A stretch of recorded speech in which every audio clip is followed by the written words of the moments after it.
Tambaram GST சாலையில் கடுமையான போக்குவரத்து நெரிசல் ஏற்பட்டிருக்கிறது. மின்சார ரயில் சேவை தற்காலிகமாக ரத்து செய்யப்பட்டதால் பேருந்து நிலையத்தில் நெரிசலானது ஏற்பட்டிருக்கிறது. கூடுதல் விவரங்களோடு நமது செய்தியாளர் கந்தன் இணைப்பில் இருக்கிறார். வணக்கம் கந்தன், முழு விவரம். கனிமொழி வணக்கம். தாம்பரம் ரயில் நிலைய மறுசீரமைப்பு பணிகள் மற்றும் தண்டவாளங்கள் பராமரிப்பு காரணமாக இன்று 63 ரயில்கள் ரத்து செய்யப்பட்டுள்ளது. குறிப்பாக காலை 10:30 மணி அளவில் இருந்து பகல் 1:30 மணி வரை தாம்பரத்திலிருந்து புறப்படும் பகல் நேர ரயில்கள் ரத்து செய்யப்பட்டுள்ளதால் மாநகர பேருந்துகள் கூடுதலாக தற்போது இயக்கப்பட்டு வருகிறது.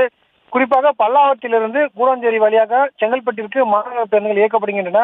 கூடாஞ்சேரிக்கு 20 பேருந்துகளும் செங்கல்பட்டிற்கு 30 பேருந்துகளும் தற்போது வரை இயக்கப்பட்டு வருகிறது.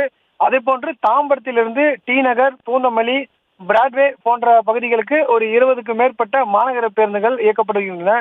இதன் காரணமாக தற்போது தாம்பரம் ஜிஎஸ்டி சாலையில் ஒரு கடும் போக்குவரத்து நெரிசல் ஏற்பட்டுள்ளது.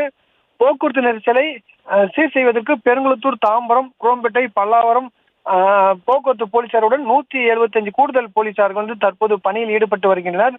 குறிப்பாக இந்த ஆகஸ்ட் 14ஆம் தேதி வரை இந்த ரயில்கள் ரத்து செய்யப்பட்டுள்ளதால் தொடர்ந்து போக்குவரத்து நெரிசலின்றி பயணிகள் ஜிஎஸ்டி சாலையில் பயணிக்க நடவடிக்கை எடுக்கப்பட்டுள்ளதாக போக்குவரத்து போலீசார் தெரிவித்தனர். இருந்த போதிலும் தற்போது கூட்டமாக தாம்பரம் பேருந்து நிலையத்திற்கு மக்கள் வந்த வண்ணம் உள்ளனர். இங்கிருந்து ஏராளமானவர்கள் பல்வேறு பகுதிகளில் செல்வதால் கடுமையான போக்குவரத்து நெரிசல் ஏற்பட்டுள்ளது. இதனால் பெருங்குளத்தூர், எரிமொழியூர், தாம்பரம் போன்ற பகுதியில் தற்போது போக்குவரத்து நெரிசல் கடுமையாக ஏற்பட்டுள்ளது. கனிமொழி, விவரங்களுக்கு நன்றி கந்தன்.